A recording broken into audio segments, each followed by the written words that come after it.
Hey everyone, I'm Kim, aka the Carnivore Coach Kim Bullen. My first ever YouTube video. After 2 years of coaching and seeing YouTube kind of explode with loads of carnivore information and education, I kind of wasn't sure where I could slot in with any point of difference. There's loads of information out there about how to do a carnivore diet. I've decided I wanted to make this channel about my personal experiences and my views on why. So not so much why carnivore is great, but why the other foods are so compromised these days.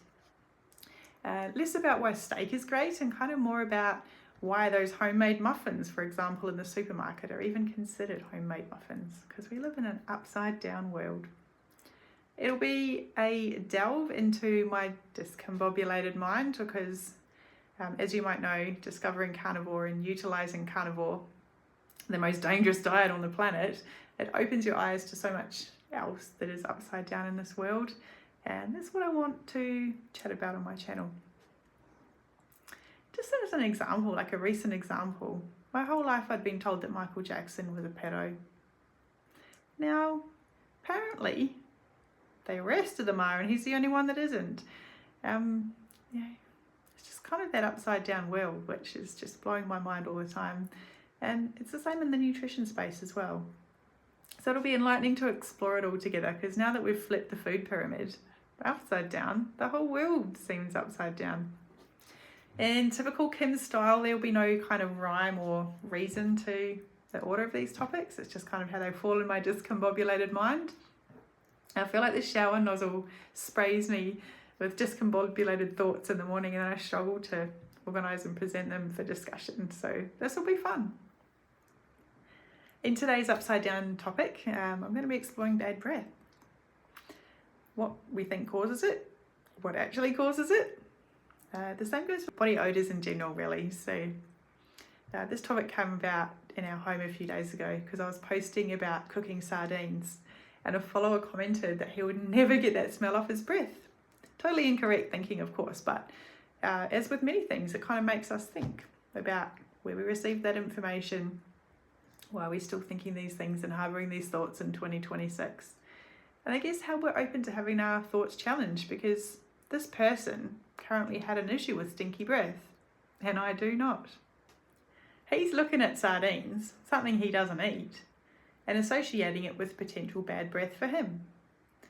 It's no different from a largely overweight, metabolically unhealthy person kind of attacking someone like RFK Jr. online for turning the pyramid upside down. It's not hard to have a quick look at their profile pic, because they must have a user experience, right? So if you're attacking nutrition advice, you must be metabolically healthy yourself, right?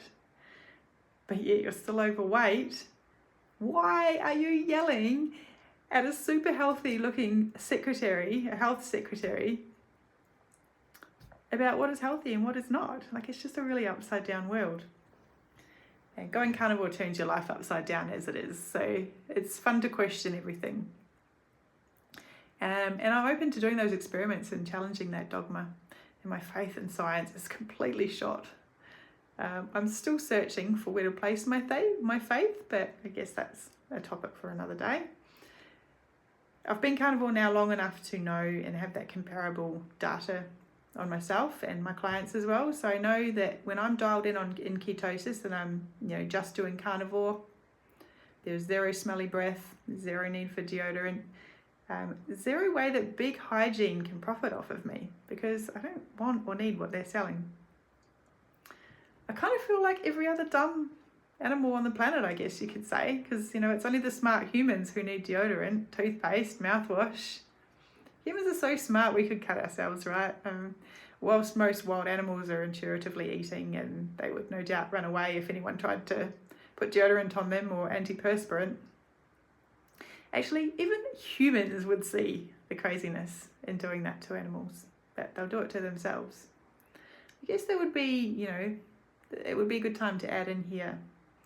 For our struggle is not against flesh and blood, but against the rulers, against the authorities, against the powers of this dark world, and against the spiritual forces of evil. And that's kind of the way that I see a lot of these big companies these days. And a lot of the nutrition advice really does feel a bit evil. So I don't know, I want to explore it all with you guys. As with many using a carnivore diet for health, I am not perfect. I live in a world surrounded by frankenfoods like the rest of us. Most recently, 3 pieces of KFC chicken that I had, I could literally smell myself in the afternoon. It's not a hygiene failure. It's time when I want to block my pores and lock that smell in. I'll kill it off with mouthwash. That's a metabolic message, and my exhaust pipes, aka my armpits, my lymph nodes, my breath, are just doing their job to expel those toxins. I just want to make sure I don't do that too often.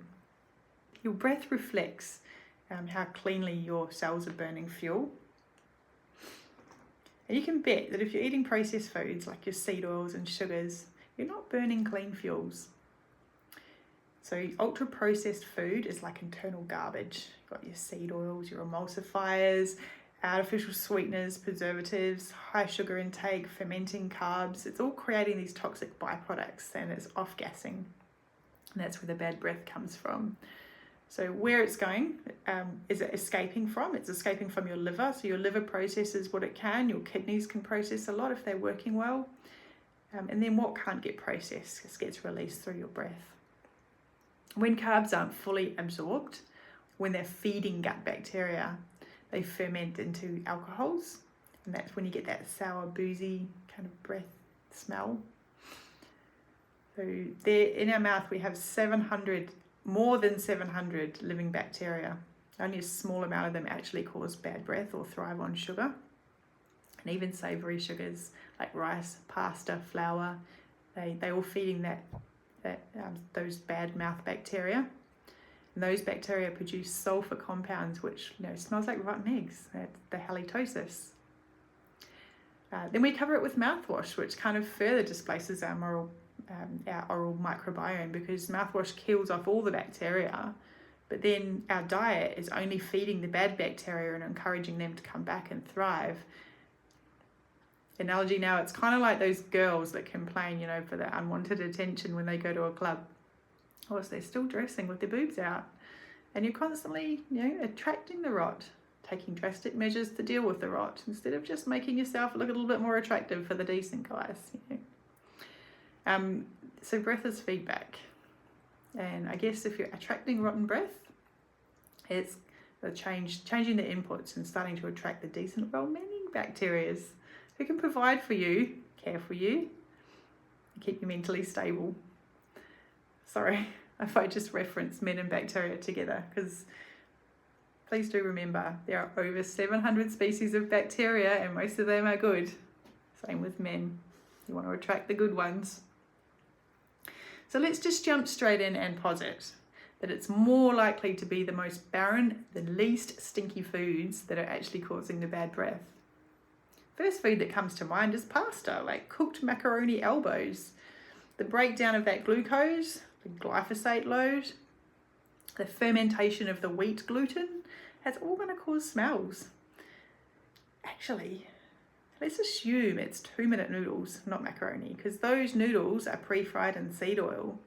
They have that lovely little poison packet with all of the preservatives, flavourings, sugars that we mentioned above as well. So the perfect stinky breath-causing foods, beige and benign on the plate and toxic on the breath. Like innocent little noodles, but criminal breath. So when you're using mouthwash to fix bad breath, it's kind of like spraying that, teenage lynx into a stinky rubbish bin. The smell comes back worse, and it just perfumes the decay. Even toothpaste. I mean, in the car analogy, it's kind of like brushing the inside of your exhaust pipe, or swilling some minty smells in there when you know damn well that the smell is coming from way down further. Your breath is an exhaust pipe, and just as crazy as it would be to block up your car's exhaust pipe and all the internal damage that would do, just as crazy to block your own detox pathways. If your car exhaust smelled worse than usual, like blocking it up wouldn't be the normal way to deal with it, right? You'd want to clean up the fuel for a start, and then allow a detox period and lubing up and healing period, and whilst all that kind of sorts itself out, Hopefully no internal mechanical repairs are needed, except for maybe a few filter changes and stuff, which in our body would be equivalent to, you know, cell replacement, taking out the dying cells, autophagy, and then, you know, helping with overworked organs so that they can filter and work more effectively. Yes, there's a transition stage where it's worse.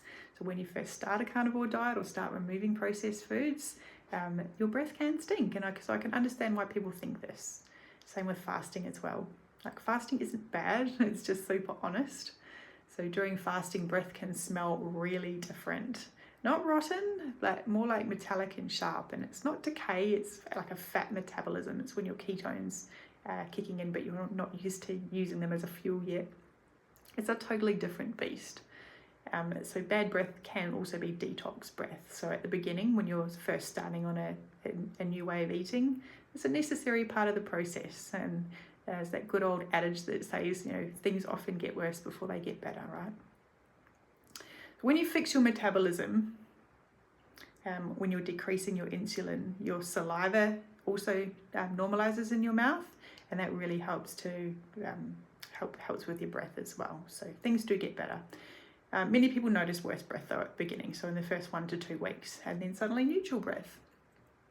And it gets worse because of carb withdrawal, yeast and bacteria dying off, metabolic shift, that temporary breath clean out. It's not a problem, it's just a clean out. So yeah, bad breath isn't about what smells are going in, it's kind of what your body's trying to push out.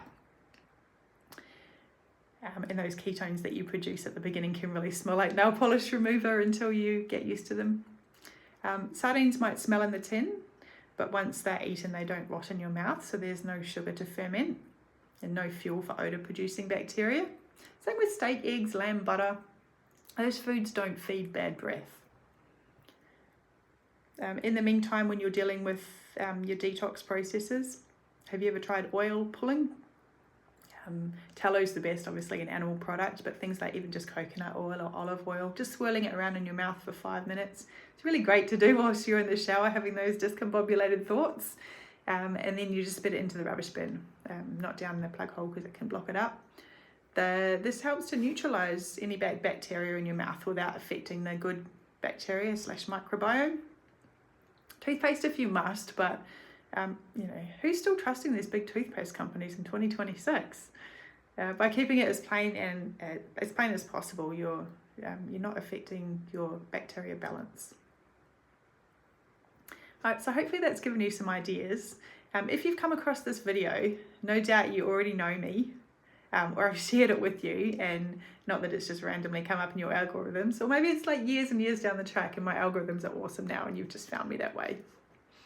I've got years of experience utilising the carnivore diet for metabolic health, but here in 2026 on YouTube, I'm just new, so I really appreciate the share while I find my way in this YouTube world. I look forward to delving into these really cool topics with you in this upside down world of nutrition and questioning everything. I'm really glad that you're here.